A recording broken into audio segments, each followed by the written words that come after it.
ക്ഷണ പൊട്ട ഒരു ക്ഷമ ചോദിച്ചാ എനിക്കുണ്ടായ വേദന മാറോ? നിനക്കൊന്നും കണ്ണില്ലേ? നീയൊക്കെ എവിടെ നോക്കിയാ നടക്കുന്നത്? പെമ്പിള്ളാരുടെ മുഖത്ത് നോക്കാതെ മറ്റു പലയിടത്തും നോക്കി നടന്ന ഇങ്ങനെ പലതും സംഭവിക്കും. ഞാൻ കണ്ടിരുന്നു അന്ന് നീ എന്റെ എവിടേക്കാ നോക്കിയെന്ന്. മാഡം അനാവശ്യം പറയരുത്. ഞാൻ മാഡം വരുന്നത് കണ്ടത് തന്നെയില്ല. പിന്നെ എങ്ങനെയാ ഞാൻ മാഡത്തെ മോശമായിട്ട് നോക്കുന്നത്? ഓഹോ, കാണാത്തപ്പോ ഇങ്ങനെ.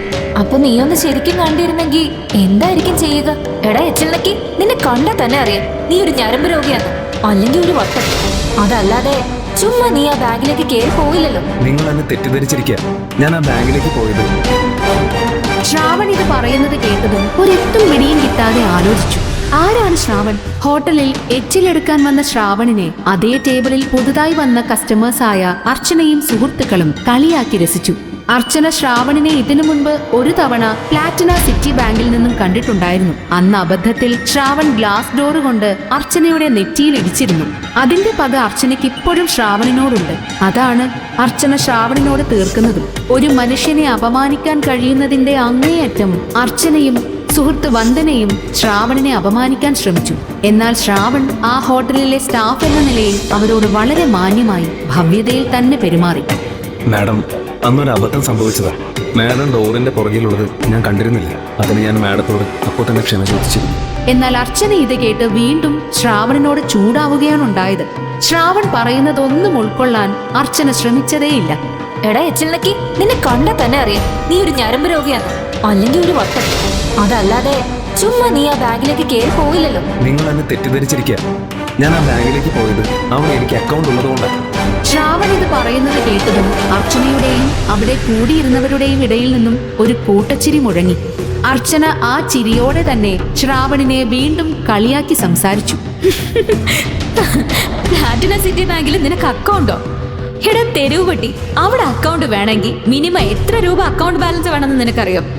കോടികൾ വേണം, കോടികൾ. പിന്നെ ആ നക്കാപ്പിച്ച കാശ് കയ്യിലില്ലാത്ത നീ. മാഡം, പണം കൊണ്ട് ഒരാളെയും അളക്കരുത്. ഒരാളുടെ സ്വഭാവം വെച്ച് മാത്രമേ അയാളെ ജഡ്ജ് ചെയ്യാൻ പാടുള്ളൂ മാഡം. ഞാൻ ഇതുവരെയും മാഡത്തിനോട് മോശമായിട്ട് പെരുമാറിയിട്ടില്ല എന്ന് തന്നെയാണ് ഞാൻ കരുതുന്നത്. അത് നിന്റെ മാത്രം തോന്നല. നിന്നെ പോലുള്ള വിവരം വിദ്യാഭ്യാസം ഇല്ലാത്ത അലവലാദികള് ഇതല്ല, ഇതിലപ്പുറവും ചെയ്യും. മാഡം, എനിക്ക് ചിലപ്പോൾ മാഡത്തിനേക്കാൾ വിവരം കുറവായിരിക്കും. പക്ഷെ ആവശ്യത്തിന് വിദ്യാഭ്യാസം ഉണ്ടെന്ന് കരുതുന്ന ഒരാളാണ് ഞാനൊരു കോളേജ് സ്റ്റുഡൻ്റാണ്. എങ്ങനെ മനുഷ്യരോട് പെരുമാറണം എന്നതിനെ പറ്റിയൊക്കെ എനിക്ക് നല്ല ധാരണയുണ്ട്. ഇതാണ് നിന്റെ ആ ധാരണയെങ്കിൽ അത് നീ കയ്യിൽ തന്നെ വെച്ചാ മതി. പിന്നെ ഇനി നിനക്ക് ആ ധാരണയും കൈ വെച്ച് വീട്ടിലിരിക്കാം. ഞാൻ ഈ ഹോട്ടലിൽ MD പിടിക്കാൻ പോവാ. നിന്നെ പോലുള്ള കുടുക്കളെ ജോലിക്കെടുത്തതൊന്നും അദ്ദേഹം അറിഞ്ഞില്ല. അദ്ദേഹം എന്റെ അച്ഛന്റെ സുഹൃത്താ. ഇവിടെ അടുത്ത് എവിടെയെങ്കിലും ഉണ്ടെങ്കിൽ ഞാൻ വിളിച്ച അദ്ദേഹം വരും. ഞാൻ അദ്ദേഹത്തെ ഒന്ന് വിളിച്ചു നോക്കട്ടെ. ഇതും പറഞ്ഞ് അർച്ചന ഫോണിൽ ആരെയോ വിളിച്ചു. അർച്ചന വിളിച്ചു കഴിഞ്ഞ് നിമിഷങ്ങൾക്കകം കാർ അവിടെ എത്തി. കാറിൽ നിന്നും കോട്ടും സ്യൂട്ടും ധരിച്ച ഒരാൾ ഇറങ്ങി വന്നു. ആ ഹോട്ടലിന്റെ ഉടമ ഗോവിന്ദ് മേനോൻ. കാറിൽ നിന്നിറങ്ങിയ ഉടനെ തന്നെ ദേഷ്യത്തോടെ സംസാരിച്ചാണ് അയാൾ നടന്നു വന്നത്. ആരാണവൻ? എന്റെ ഹോട്ടലിൽ ജോലി ചെയ്തുകൊണ്ട് എന്റെ അർച്ചന മോളെ അപമാനിച്ച അഹങ്കാരി ആരാ ദരിദ്രവാസി? ഇത് കേട്ടതും അർച്ചന ഒന്ന് തലയുയർത്തി നിന്നു. അർച്ചനയുടെ സുഹൃത്തുക്കളൊക്കെ അസൂയയോടെ അർച്ചനയെ നോക്കി. ഗോവിന്ദ് മേനോൻ ചുറ്റും നോക്കിക്കൊണ്ട് ആളെ തിരഞ്ഞു. അപ്പോഴാണ് അയാളുടെ കണ്ണിൽ ശ്രാവൺ പെടുന്നത്. ശ്രാവണിനെ കണ്ടതും ദേഷ്യത്തിൽ ചുവന്നിരുന്ന ഗോവിന്ദ് മേനോന്റെ മുഖം മാറി. അത് മെല്ലെ ഒരു വിധേയ ഭാവത്തിലേക്ക് വന്നു. അയാൾ കാറ്റൂരിവിട്ട ബലൂൺ പോലെ ശ്രാവണിന്റെ അടുത്തേക്ക് പോയി തൊഴുതുകൊണ്ട് സംസാരിച്ചു. അയ്യോ സാർ, സാറെന്താ ഇവിടെ? ഇതെന്താ ഇങ്ങനൊരു വേഷം? ആരുടെങ്കിലും ഒന്ന് പറഞ്ഞിരുന്നെങ്കിൽ ഞാൻ അങ്ങോട്ട് വരുമായിരുന്നില്ലേ? ഇവിടെ എന്തെങ്കിലും പ്രശ്നം നടക്കുന്നുണ്ടോ എന്ന് നോക്കാൻ വന്നതാണോ സാർ? സാറിന് ഞാനിപ്പോ എന്താ ചെയ്തു തരണ്ടേ? ഗോവിന്ദ് മേനോന്റെ ഇത്തരത്തിലുള്ള ഭാവമാറ്റം കണ്ടപ്പോൾ അർച്ചനയും സുഹൃത്തുക്കളും ഞെട്ടിത്തെറിച്ചു നിന്നു. ഇത്രയും വലിയൊരാളായ ഗോവിന്ദ് മേനോൻ ശ്രാവണിന്റെ മുന്നിൽ താണു തൊഴുതു നിൽക്കുന്നത് എന്തിനാണെന്ന് അവർക്ക് മനസ്സിലായില്ല. അവർ അത്ഭുതത്തോടെ ശ്രാവണിനെ നോക്കി. ഒരെത്തും പിടിയും കിട്ടാതെ ആലോചിച്ചു.